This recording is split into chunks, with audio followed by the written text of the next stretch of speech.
Have you noticed how loud everything feels right now? Every headline is urgent.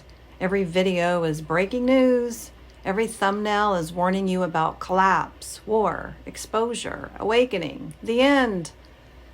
And then, in between all of that, manifest this in 24 hours. Jesus is coming any minute. The world is falling apart.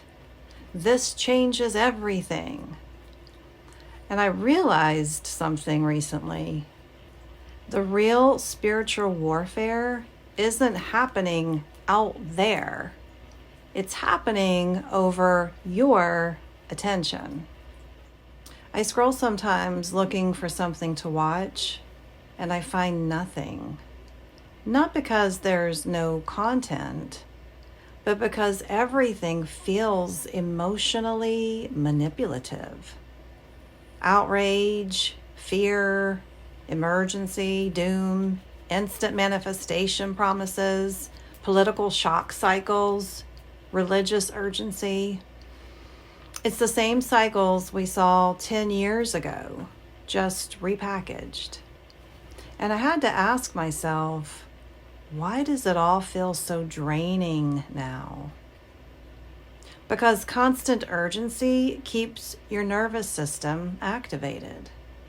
Your brain doesn't know the difference between a real physical threat and a digital threat.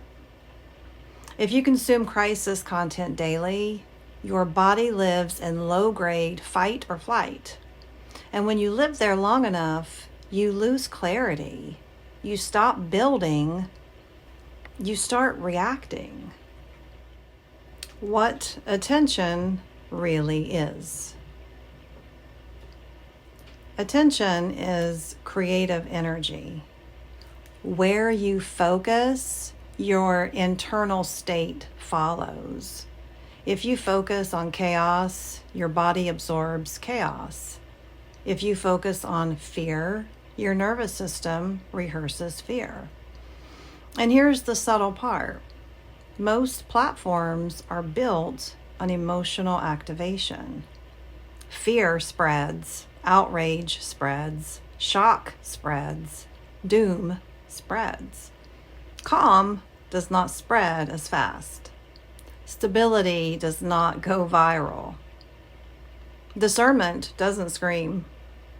So the algorithm rewards what spikes your emotion. And if you're not careful, you start living in reaction mode. You wake up reacting, you scroll reacting, you talk reacting, you sleep activated. That's not sovereignty, that's nervous system hijacking. And I realized I don't want to live there anymore. The shift. So I made a quiet decision. Instead of reacting to the world, I'm building inside my own. Not ignoring reality, not pretending things aren't happening, but choosing where my energy goes.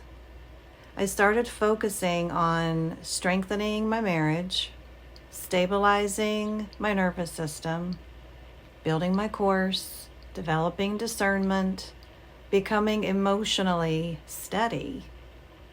And something interesting happened. The world didn't get quieter. I did. And when you get quieter internally, you stop needing constant stimulation. You stop chasing emergency updates. You stop needing someone to tell you what to panic about next. That's power. Not loud power. Calm power. The real warfare. Spiritual warfare isn't always dramatic. Sometimes it's simple. It's whether you can guard your attention, choose your focus, regulate your nervous system, build something steady in chaotic times. Because the truth is, You can't control headlines. You can't control political cycles. You can't control global narratives. But you can control what you build. And if enough people choose stability over reaction, the culture shifts quietly. So, if everything feels loud right now, maybe the answer isn't to shout louder. Maybe it's to build quieter. The real spiritual warfare is your attention. Guard it wisely. If this resonates with you, subscribe. We talk about discernment, nervous system sovereignty, and building something solid in chaotic times. You don't have to react to every crisis. You can build instead. Until next time, be blessed.